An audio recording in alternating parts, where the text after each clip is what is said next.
Bienvenidos al Tonight Podcast desde Veracruz, México. Ahora, con ustedes, su anfitrión, Miguel Hernández.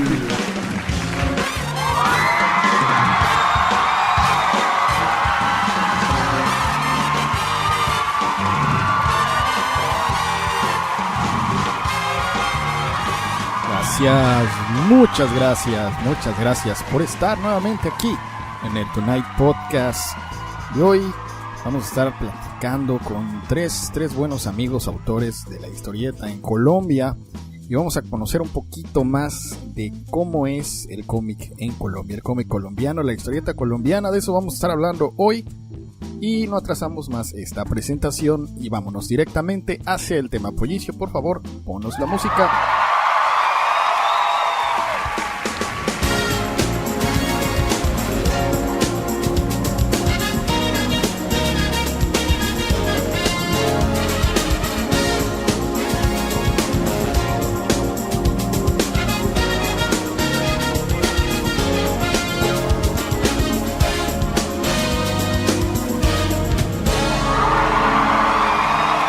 Amigos, estamos nuevamente aquí con ustedes y tenemos una plática muy especial con invitados también muy especiales porque todos ellos vienen desde Colombia.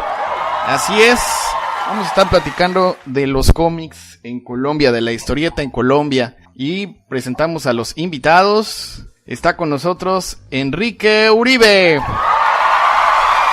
Hola Miguel Ángel, muchas gracias por tenerme aquí contigo. Qué bueno poder comentar sobre el cómic colombiano. Perfecto, Keto, muchas gracias. Le vamos a estar diciendo Keto para que ubiquen con quién voy a estar platicando. También está con nosotros Carlos Granda. Hola, Carlos. Un gusto estar aquí. Un gusto, Carlos. Y está con nosotros también Fernando Suárez. Hola, Miguel Ángel. Hola a todos. Gusto estar aquí para hablar del cómic en este país. Oye, pues les voy a platicar aquí en México. Pues más o menos sabemos, la mayoría de los oyentes son de México. Y pues saben más o menos cómo empezó esto de la historieta por acá. Que pues más o menos hay una especie como de división entre lo que se publica fuera del país. O sea, lo que nos llega, que casi todo es historieta norteamericana, de Marvel Comics y de DC Comics. Y por el otro lado de la división, pues está la historieta que se hace aquí en México, la que es de autor. Pero platíquenme allá cuáles son los orígenes, cuáles dirían que son los orígenes de la historieta en Colombia. ¿Quién quiere empezar? A ver, Yo creo que hacemos al agua Fer. ¿sí? Órale, Fer, vas. Lo que pasa es que Enrique es más catedrático en el tema, ¿no? Tiene un poquito más de corriente con el tema. Pero, pues, ¿por dónde empezamos? ¿Por Copetín, Enrique? Por Copetín, sí, bueno, dale. Pues sería empezar por Copetín, más o menos las fechas, sí, yo estoy como, hoy no estoy para fechas, las fechas no las tengo cuadradas. ¿Eso es más o menos qué año? 70. No sé, 70.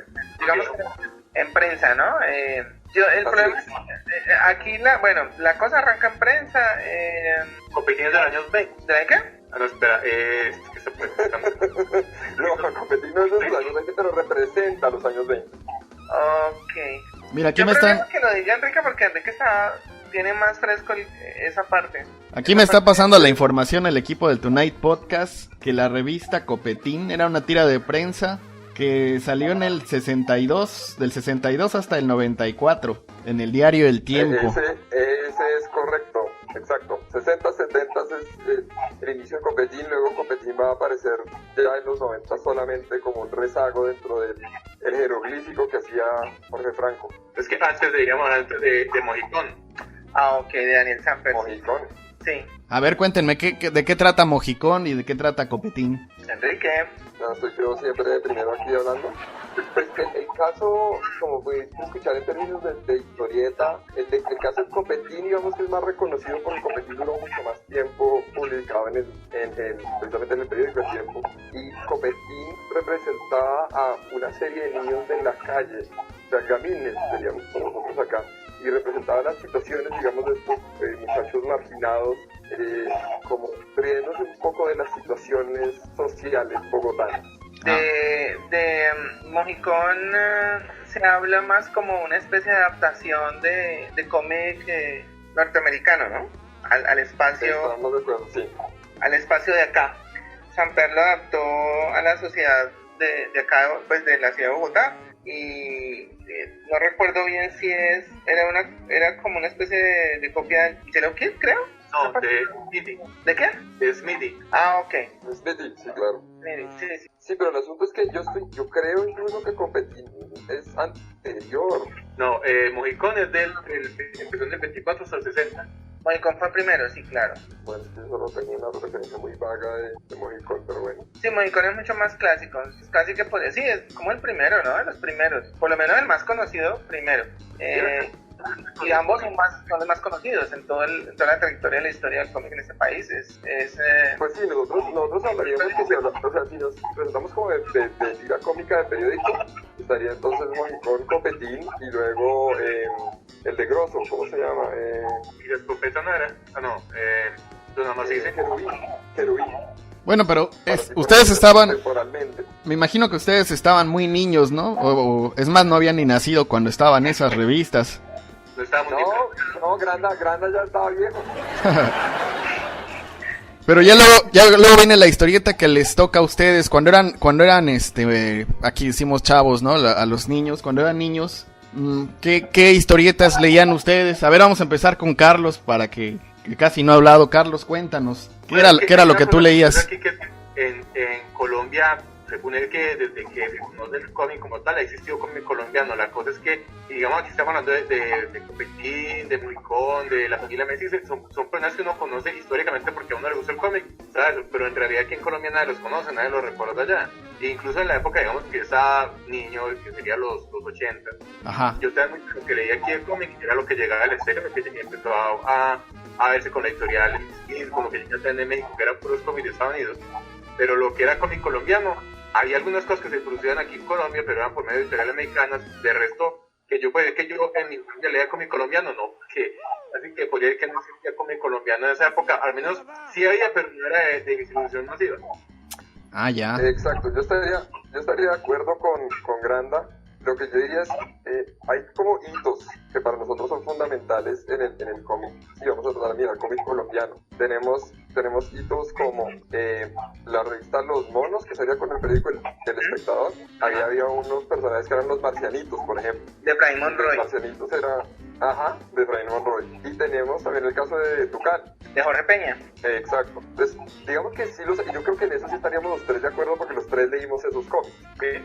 Me parece que el cómic aquí siempre estuvo muy, por lo menos de mis recuerdos de infancia, como dice Granda, se leía mucha cosa que llegaba de fuera, por editorial mexicana, pero realmente el cómic nacional, yo por lo menos lo conocí, fue en la prensa. No lo conocía en revistas. Así fue como yo crecí leyendo Los Monos. Ese para mí era el cómic nacional. Pero entonces, ¿es pura tira de prensa? ¿No había, no sé, una historieta así como tal? No, porque mira, el caso de la revista Los Monos, digamos que tenía una historia de página entera.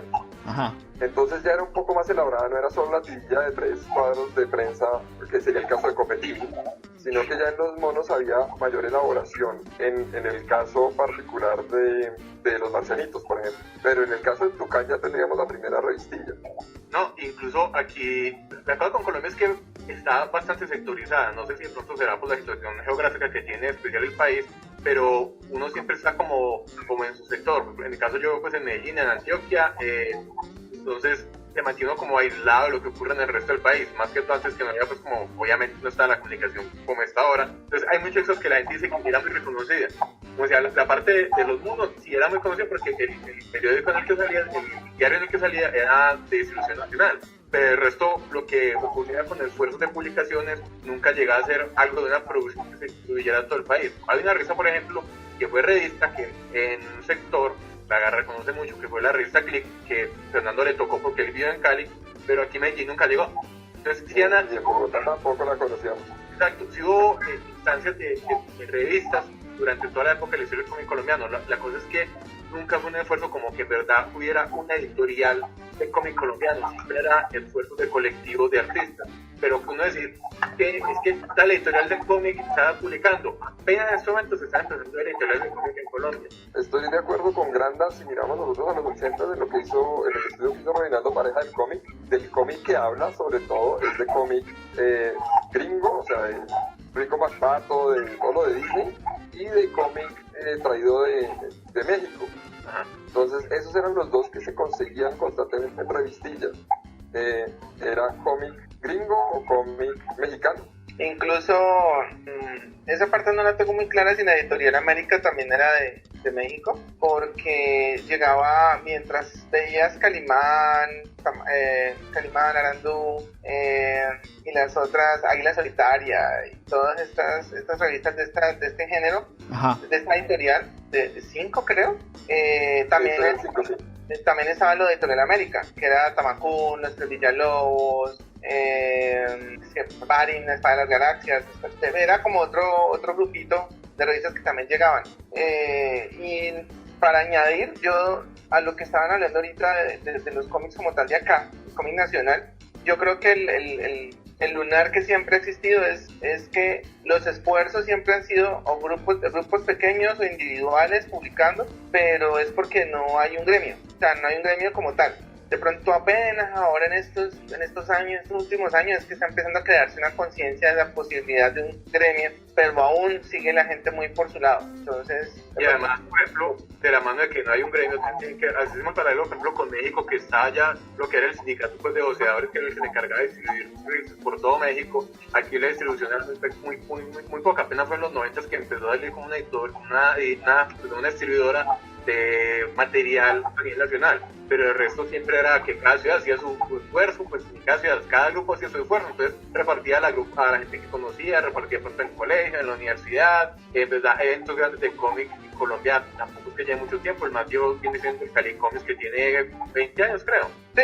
Por el lado. Aquí en Medellín apenas se está empezando, el salón de cómics se empezó también hace unos 15 años, aquí pasa una cosa interesante que la Feria del Libro de Medellín se acabó por una cosa que ocurrió en un evento de exhibición y volvieron a empezar como desde cero con la fiesta del libro hace como 10 años más o menos. Entonces no ha habido como una continuidad de, por un lado, canal de distribución y por otro lado, eventos donde la gente puede ir a mostrar su material. Y por eso es que la historia del cómic, por lo menos, es muy fragmentada porque incluso uno intentando buscar la gente que de pronto ha participado, uno ya no lo encuentra porque hicieron como su espinito en el cómic, no tuvieron mucho éxito y se retiraron y hacen ya otras cosas. Hay incluso por ahí un estudio que es de lo que sería como el Museo Virtual de Historieta Colombiana, que es como el objetivo de mejor recopilación de la cronología del cómic colombiano, pero sigue siendo muy parcializado a lo que se hacía en Bogotá. No reconozco en Medellín, en la costa o en Cali, porque era como, conozco este grupo de personas que han trabajado, entonces haríamos entre nosotros, pero siempre, es una acá que sigue hasta ahora, que pasa muy curioso con un amigo de nosotros que hace un poco de tiempo también metió en cómic, que aquí existe la mentalidad de que el que empieza a publicar cómics siempre empieza a publicar con la mentalidad, soy la primera persona que publica cómic en Colombia. Entonces eso hace que nadie se ponga a mirar hacia atrás y se dé cuenta que le trae un montón de historias, y como la gente no nos interesa en mirar la historia, no tenemos como toda esa recopilación de, vea, todo ese trabajo ha existido. Incluso el material es difícil encontrarlo como para ponerlo en una plataforma que la gente lo pueda acceder. Mira. Yo diría, por ejemplo, Miguel Ángel, en los años 80 la forma de distribución incluso de revistillas de cómic se dio a través de los periódicos. O sea, en el caso de El Diario del Caribe, en Barranquilla, se distribuía con el periódico una novela hecha por dos hermanos que se repartía en revistillas de 6 páginas, creo que eran 6 o 8 páginas, pero que conformaban una gran historia, que la repartían semanalmente con el periódico, en ese momento era en El Diario del Caribe.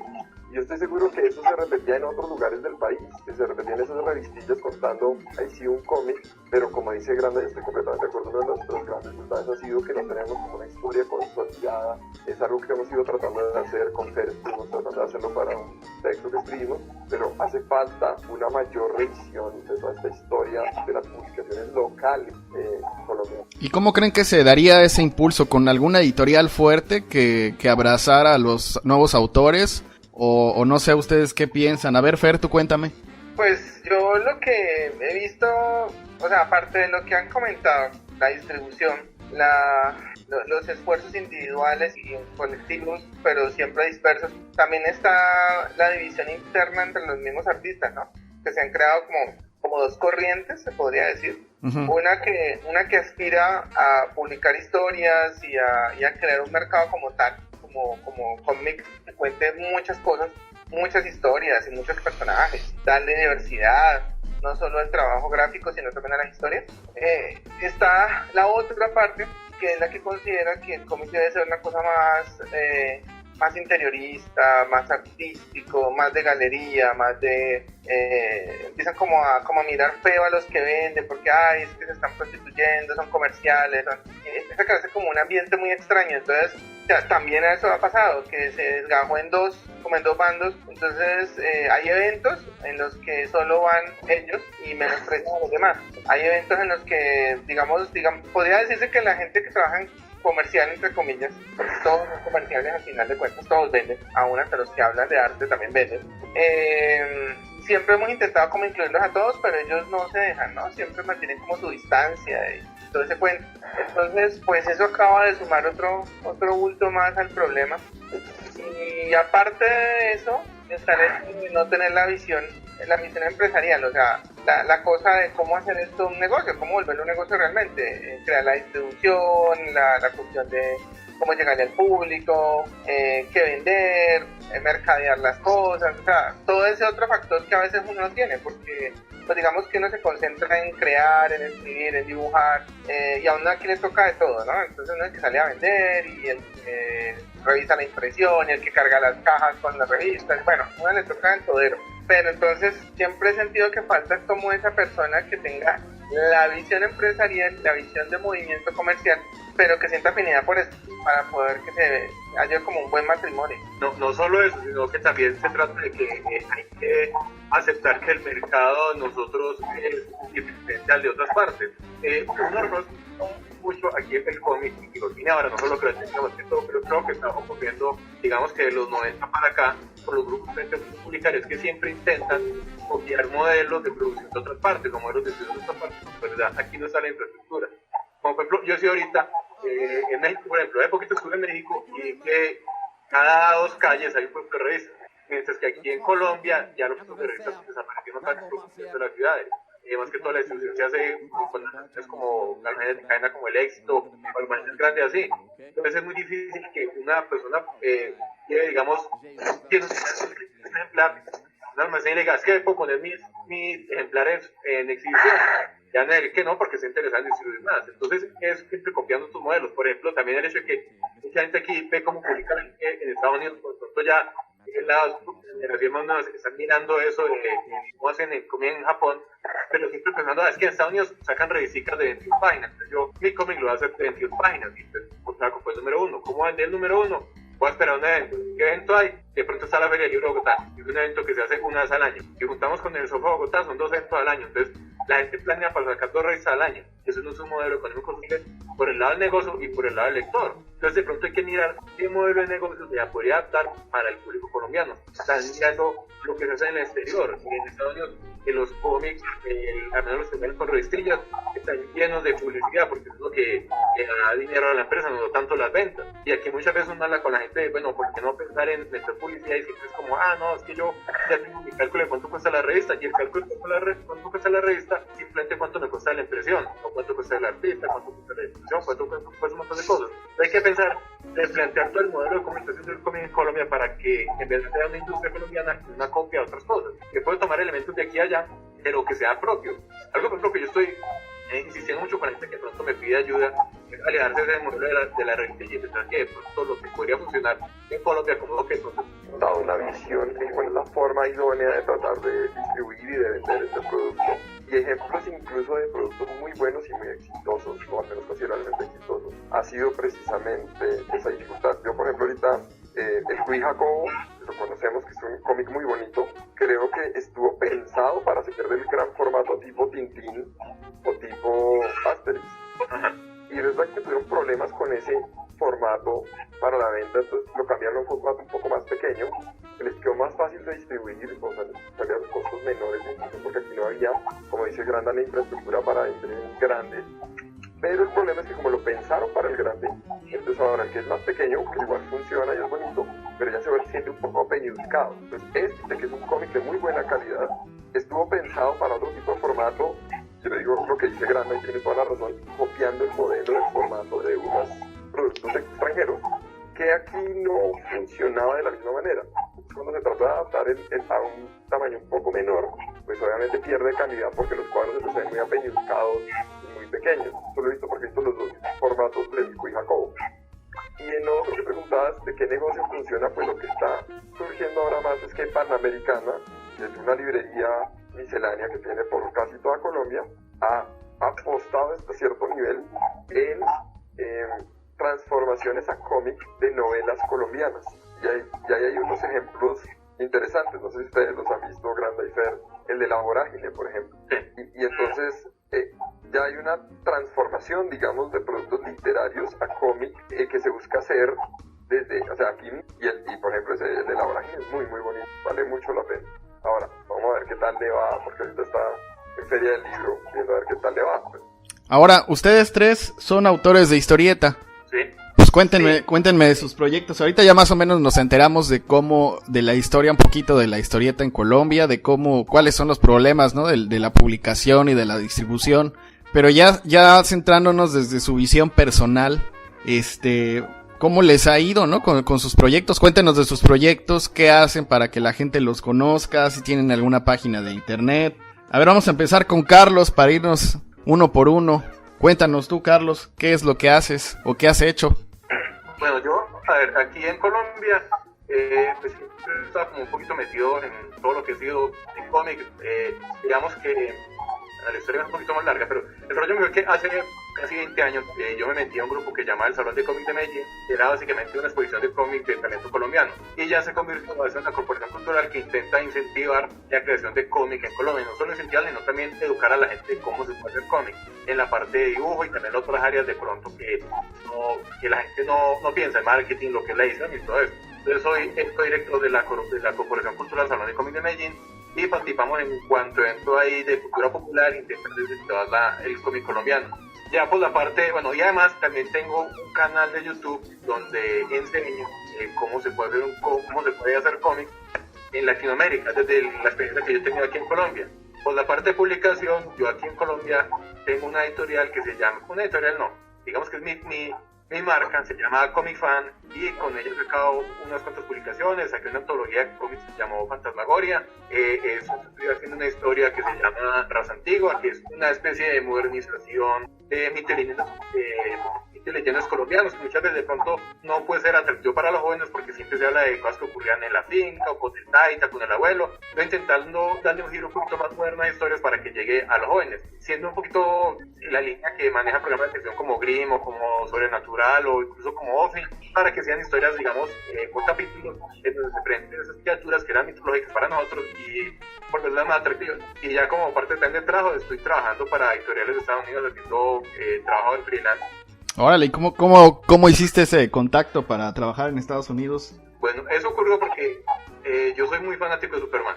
Entonces tuve la oportunidad de asistir a la premiere de Superman Regresa en el 2006, y una de las cosas bacanas fue que la premiere fue en Nueva York, entonces me permitió ir como con la gana de, ve tan bacano, quiero ver cómo son las tiendas de cómic de Nueva York, porque siempre era pensando pues tan bacano, un lugar donde solo venden cómics, todo eso. Entonces fui allá, conocí una de las tiendas más grandes de allá que se llama Midtown Comics, y me pareció muy bacana la experiencia porque era ver que en esa tienda de cómics se reunía todo tipo de personas. Entonces estaban los tíos, estaba la mamá con el niño, estaban unos gente de colegio, entonces era un montón de culturas diferentes, diferentes a lo que de pronto nos habían vendido las películas aquí en Colombia, que solo los nerds leen cómics. Entonces eso me cambió un poquito la mentalidad que yo tenía de cómo hacer cómics. Yo antes solo estaba metido en la parte como de la parte cultural de cómics, cómo enseñar, cómo producir o hacer exposiciones, pero no estaba totalmente como serio en el hecho de puedo producir cómics, aunque desde pequeño me gustan y siempre era como que tan bacano dibujar cómics. Entonces después de ese viaje me puse a preparar mi portafolio, me puse a averiguar cómo uno contactar con editoriales, viajé a la Comic Con de Nueva York, ahí empecé a mostrar mi portafolio y afortunadamente mi trabajo les gustó a la editorial Cinescope, les entregué mi portafolio, lo miraron y a la semana de regresar del Comic Con me llamaron y me dijeron que si me interesaba hacer una prueba. Entonces fue una experiencia muy bacana y a partir de eso fue en el 2010, he tenido un trabajo constante con diferentes editoriales. Oye, qué padre Zenescope, que está publicando ahorita cómics muy interesantes. También hay varios colegas aquí, historietistas de México, que están trabajando allí. Y No, y es muy bueno para abrirle la puerta a los artistas. claro, claro. A ver, Enrique, ahora platícame tú qué has hecho, en qué proyecto estás trabajando ahorita, cuéntanos. Bueno, a ver, yo te cuento que yo empecé a trabajar en la idea de hacer cómic con un personaje que todos los aquí presentes conocemos, el Gran Champe. Y con Champe nos habíamos conocido de un tiempo atrás y decidimos tratar de unir nuestras habilidades. Él era en ese momento dibujante y empezamos con una especie de tira cómica que se llamó Buco, el astrofilósofo. Lo sacamos, nos pareció divertido. Champe seguía haciendo por su cuenta una tira que hacía él en ese momento. Y finalmente optamos por tratar de crear una página web en internet donde pudiese haber como una recopilación de trabajo de cómic en Colombia. Y creamos entonces el cómic en línea. El cómic en línea fue una página que en este momento está caída, pero vamos a tratar de revivir muy prontamente, pero que duró varios años recopilando material de cómic hecho por las personas que lo hacían como fanáticos. Y el cómic en línea fue evolucionando de esa página web y de esa comunidad a una fundación, y una fundación que armamos con Champe y con Elmo, en donde tratamos de buscar maneras para promover el cómic en Colombia. El cómic colombiano, obviamente, entre los elementos que tenemos, y en eso entonces lanzamos unos cómics que creamos nosotros.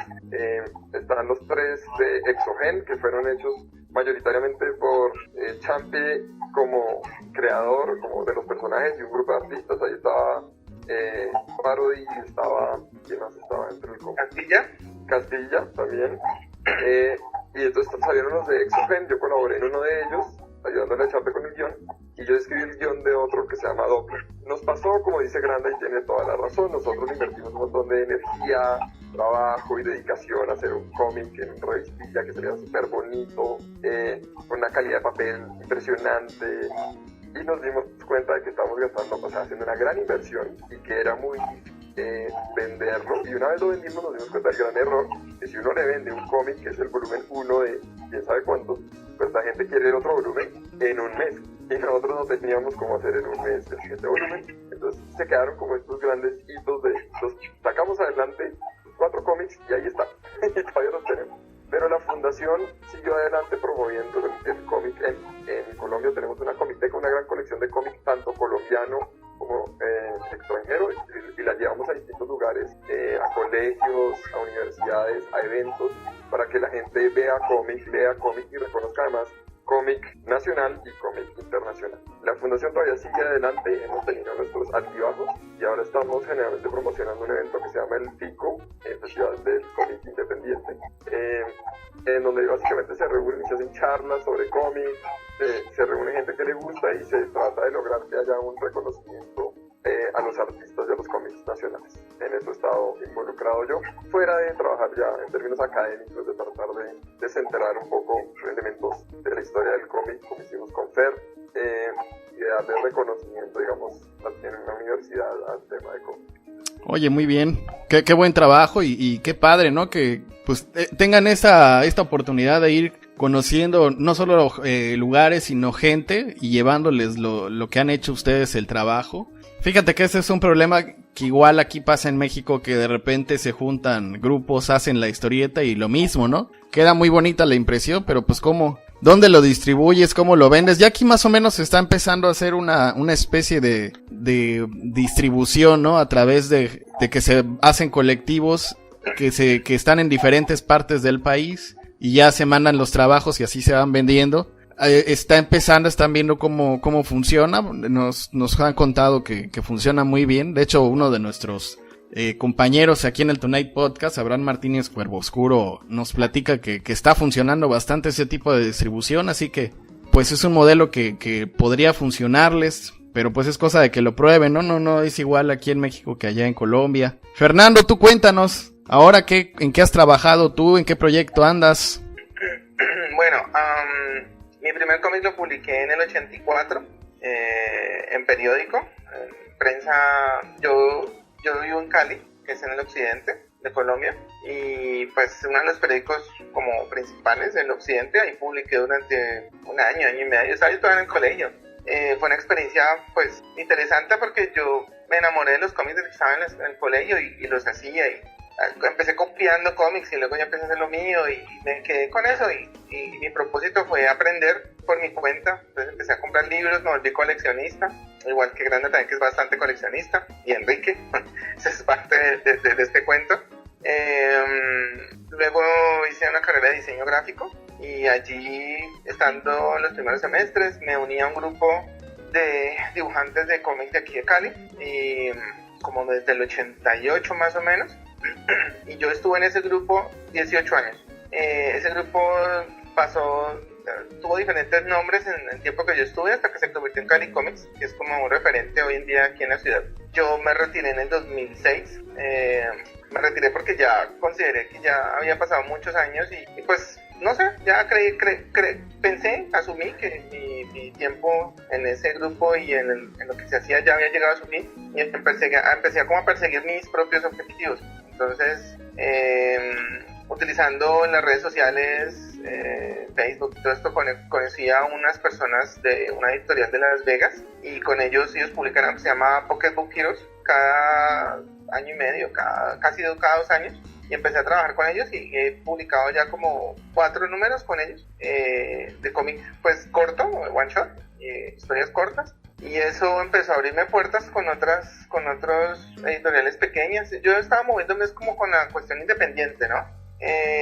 Aparte de eso, participé con Granda en lo de Fantasmagoria, con un cómic. Ese cómic lo había empezado casi desde que empecé la universidad, y en el proceso decidí reformarlo. Pues él fue el que me insistió. Yo ya estaba acostumbrado a hacer historias cortas por el tema de la producción aquí, ¿no? Que aquí no hay posibilidades de esperar a que un cómic salga el 2, el 3, el 4, el 5, el 6. Pues si sale el 1, escasamente sale el 2 y ya no salen más. Entonces por eso nos acostumbramos a hacer historias cortas. Él me insistió que hiciera una historia larga, entonces decidí probar suerte, y le di rienda a los Arqueonautas. Cuando Fantasmagoria no continuó en el siguiente, hablé con él y llegamos al acuerdo de montarlo en la red, y ahorita es un webcomic.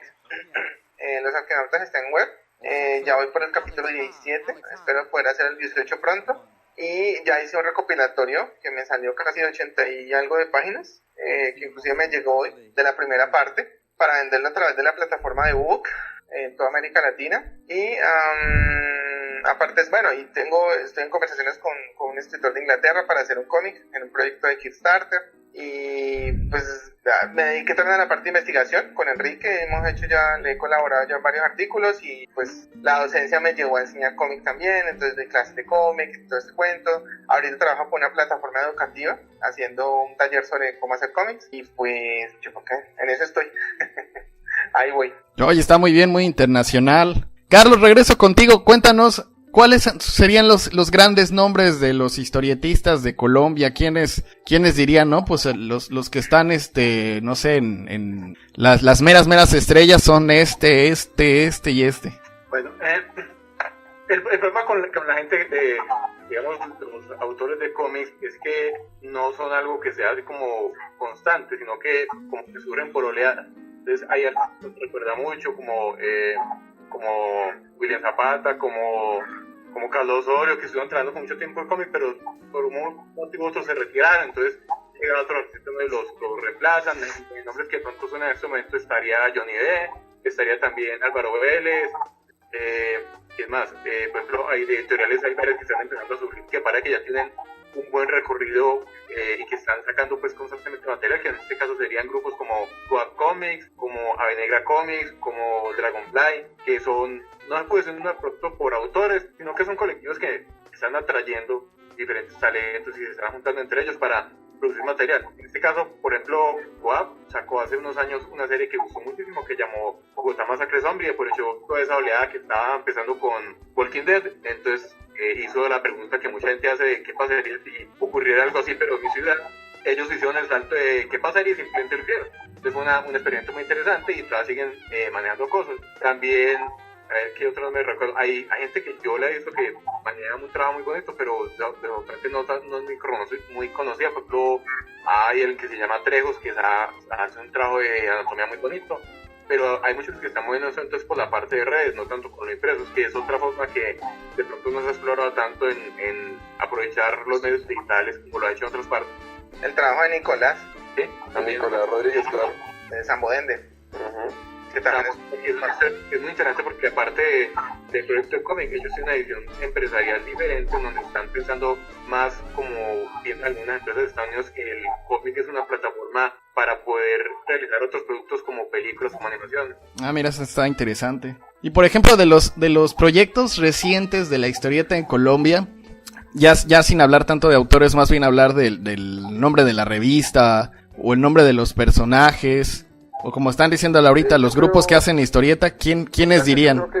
Qué pena que te interrumpa, yo creo que lo que te está diciendo Granda precisamente es el caso. Yo creo que en los últimos 10 años, eso lo decíamos también con Fer en los artículos que hemos escrito al respecto, se ha visto un crecimiento en la agrupación, ¿sí? en la formación de grupos. Todavía no hemos llegado a gremio, que sería lo que, como decía Fer, lo ideal, pero ya tenemos grupos consolidados. O sea, Go Up Comics ya saca, no solo Bogotá Masacre Zombie, sino que se arriesga a sacar otro tipo de historias y otro tipo de ideas, digamos.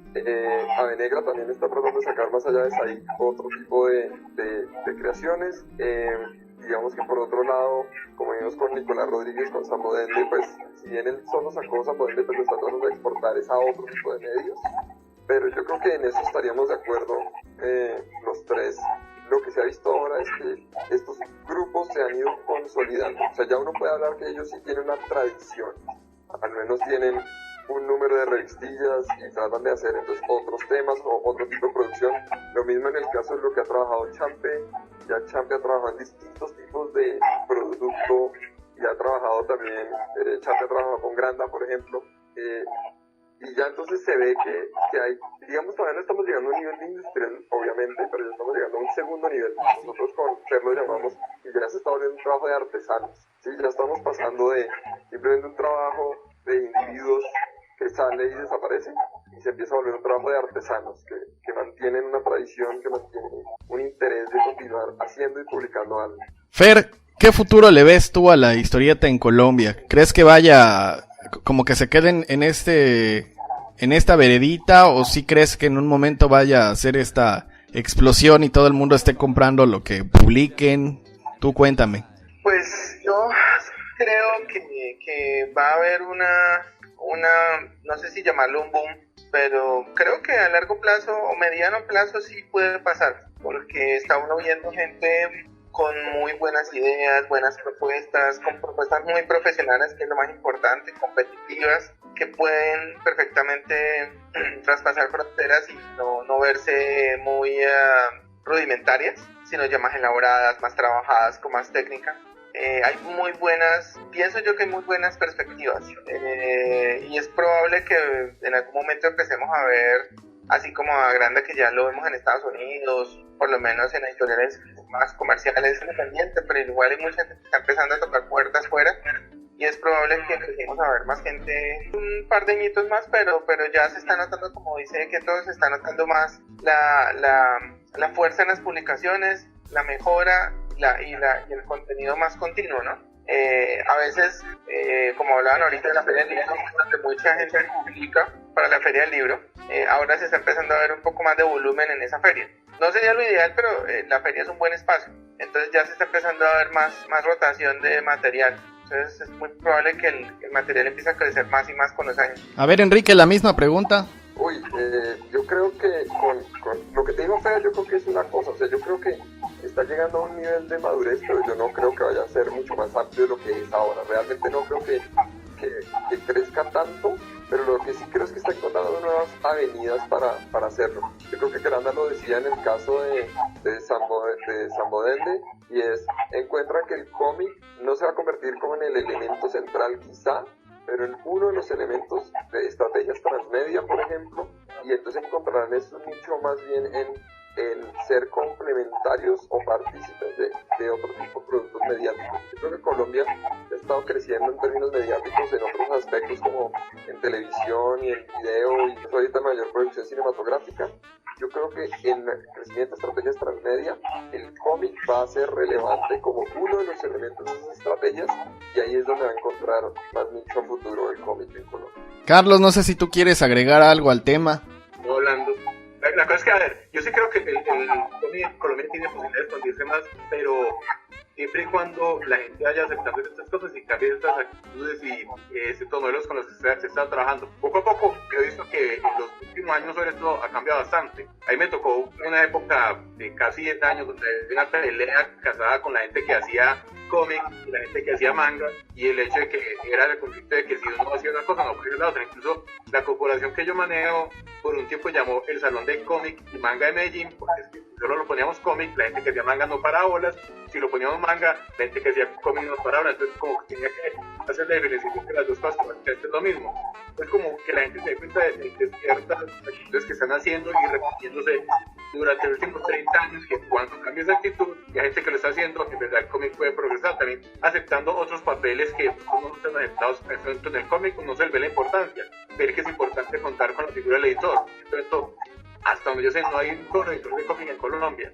y es importante que se haga esa edición a la historia, porque aquí existe mucho énfasis en la parte visual del cómic, pero siendo sincero, la historia en los cómics colombianos son bastante flojas. Les falta hacerle fuerza a esa parte de que no solo es bonito, sino que también haya historias interesantes que la gente se enamore, tanto de la historia, no solo de los personajes que están siendo llamativos. Y también reconocer de alguna manera en dónde estamos, cómo es el mercado que estamos manejando y con qué limitaciones y qué ventajas contamos. Por ejemplo, al igual que con el dibujo, se hace muchísimo énfasis en la parte de calidad de impresión de revista. La impresión colombiana es muy buena, el papel colombiano es muy bueno, pero si el material de por dentro no lo es tanto, entonces de pronto la gente no lo puede gustar. O si tanto la historia con material es muy bueno, puede resultar en una revista que es muy cara y la gente no la compra. Entonces de pronto pensar, como digo, copiando cositas de mercados que funcionan, en este caso el mercado japonés, que no se preocupa tanto por el papel, sino por el contenido. Entonces si aquí damos un poquito la calidad del papel, podemos hacer unas historias que sean más accesibles para la gente. Y finalmente también pensar en la ventaja que tienen las plataformas digitales en su momento, que se puede conseguir con plataformas como las que tienen acceso a PayPal, los que piensan en dar webcomics con Patreon, ver si se puede expandir con cosas como la fondeadora, ver qué plataformas digitales pueden beneficiar al público en este momento. En este caso, por ejemplo, yo estoy abocando mucho, pues estoy siendo un fuerte proponente de una plataforma que se llama Ubu, que la estoy gritando a todos los lados, y es como la única plataforma de impresión por demanda que he encontrado que al menos aquí en Colombia funciona relativamente bien. Es ver qué otra forma se puede para que no sea el mismo creativo el que tenga que estar en todas las ferias vendiendo libros en físico. Entonces no pensar que, bueno, si todo el mundo está tirando para la parte digital, porque no saben que el cómic colombiano es digital. Así no hay que preocuparse porque, bueno, quizás no tengo lectores en mi ciudad, de pronto sí, como en el caso mío. Yo tengo un canal de YouTube y la mayoría del público mío no es colombiano. Colombia está de tercer puesto, primero está México, después está Argentina. Quizás con el cómic sería lo mismo. Si monto mi cómic en una plataforma digital, quizás lo pueden en otro sitio. Aunque quizás mi cómic no pueda llegar con la historia que manejo a Japón o a Europa o Estados Unidos, porque la gente no está conectada. Toda la cultura latinoamericana es muy similar, quizás mis historias puedan gustarle a un argentino, a un chileno, a un mexicano, pero entonces pensar eso, no quedarme tanto centrado que soy colombiano, sino porque no pensar que mi historia puede ser, aunque con algunas características que de dónde fue hecha, que sea abierta para el resto del público que pueda tener acceso digitalmente. Oye Carlos, acabas de dar en un muy buen punto de ese de que pues toda la cultura latinoamericana se parece. Ajá. Y cuéntanos, ustedes que están en Sudamérica, ¿de repente llegan a colaborar con países vecinos? ¿Con gente de países vecinos? Pues hasta el momento yo así como colaborar, no he llegado a hacerlo. Yo tengo mucho contacto con artistas de otros países, más que todo con Argentina y con México. He sido unas charlas como por parte mía a averiguar cómo está el mercado en esos países y ver qué modelos se pueden adoptar para grupos de acá. Mentira, no, ahora que cuando se hizo una colaboración en México con una revista, creo que no ha salido, que fue la revista de la Conque. Mira, justo debe estar saliendo en estas fechas porque este fin de semana que acaba de pasar se está haciendo la Conque en México. Ajá. Así que ya probablemente ya esté. Sí, tengo que que hablar con Gantus, que Gantus fue un invitado al Salón del Cómic del año pasado, aquí en Colombia. Ah, mira, muy bien. Sí, él es uno de los grandes y principales promotores aquí de la historieta en México y el creador, ¿no? Uno de los creadores de la convención de cómics más grande, de las más grandes que hay aquí en México. Y pues nada, yo creo que estamos llegando al fin de este episodio. Enrique, Fernando, Carlos, muchas gracias. No sé con qué quieran concluir. A ver, Fer, ¿con qué quieres concluir? Y haz tu comercial. Dinos páginas de internet, ¿dónde pueden contactarte? Bueno, mi webcomic, que es Los Arquenautas, lo encuentras en Blogger, Crónicas del Espacio Profundo.blogspot.com. Ahí encuentras el cómic online y ahorita ya, yo creo que a partir de mañana lo empiezo a promocionar en redes. Ya el libro físico en la plataforma de ebook. Salió de 70 páginas la primera parte, a ver cómo me va, para empezar a escribir ya la segunda, a terminar la segunda porque ya va por la mitad. No, pues agradecerte por la invitación, es muy chévere poder hablar de estas cosas, contarle a la gente de afuera para que vean la perspectiva, cómo va el tema acá adentro. Muchas veces uno no tiene como una noción, a pesar de lo comunicado que está ahora el mundo y todo, hay cosas que uno todavía no las tiene muy claras de cómo funcionan en otros países. Enrique, cuéntanos ahora tú con qué quieres concluir, igual, y páginas, y formas de contacto. Pues Miguel Ángel, muchas gracias también por la invitación, te diría yo primero, a nosotros pues la página del cómic en línea, comicenlinea.com, esperamos que vuelva a estar pronto en el mundo digital, que esté otra vez disponible para que la gente se comunique con nosotros a través de ello.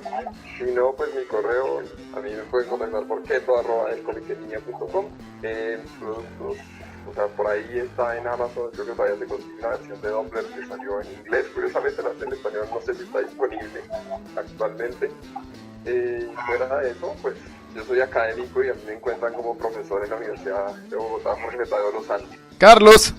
Bueno, a mí me pueden encontrar en Facebook como Granda Carlos, mi canal de YouTube es Granda Comic Fan o Dibujando con Comic Fan. Y mi cómic pueden encontrarlo en la plataforma de Book, como Raza Antigua. Y también les recuerdo que hay un grupo en Facebook que creamos con Champi, con Fernando hace unos años, que se llama República Comic. Ahí hay mucha gente que está montando trabajos ahí. Ahí sí de pronto le interesa ver qué ilustración o qué material está creando. Aquí hay gente que tiene ganas de producir.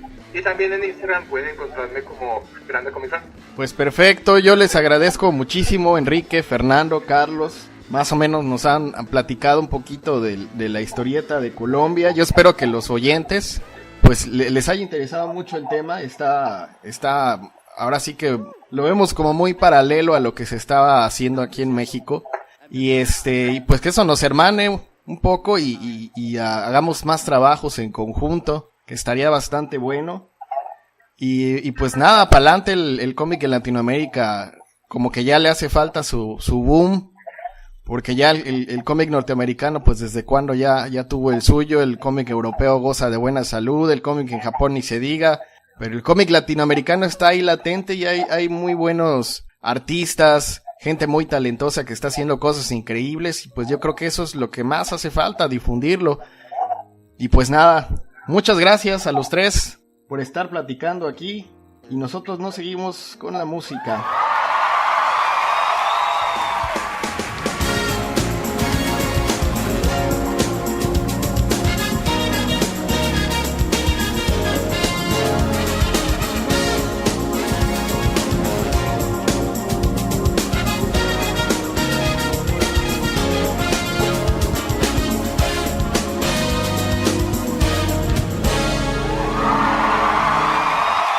Y se nos ha terminado el episodio. No se pongan así, recuerden que el siguiente domingo tenemos otro gran episodio aquí del Tonight Podcast. ¿Y qué es lo que vamos a tener, Pollicio? Tex Avery. Así es, vamos a estar hablando de uno de los pilares de la animación. Este señor que dejó grandes personajes, toda una escuela en lo que se refiere a las caricaturas, y creador de grandes personajes como Bugs Bunny, como Porky, como el Pato Lucas, como una infinidad de personajes. Es Es mucho lo que hay que hablar de este señor, así que el siguiente episodio va a estar dedicado a él, a Tex Avery. Y pues nada, visiten nuestras páginas nos encuentran en Facebook tal cual como Tonight Podcast, así como en iVoox y en iTunes para que nos descarguen, nos den su valoración, nos pongan comentarios. El Facebook de nuestro señor productor de Pollicio es así tal cual como Pollicio, lo encuentran. Y el Facebook de un servidor es Miguel Ángel Hernández Art. Y mi Twitter es Miguel ANGH. Recuerden también que nos pueden encontrar en YouTube para que se suscriban o le pongan el pulgar hacia arriba o compartan nuestras publicaciones o las comenten. Todo es bienvenido, ya lo saben. Y pues nada más, muchas gracias por escucharnos.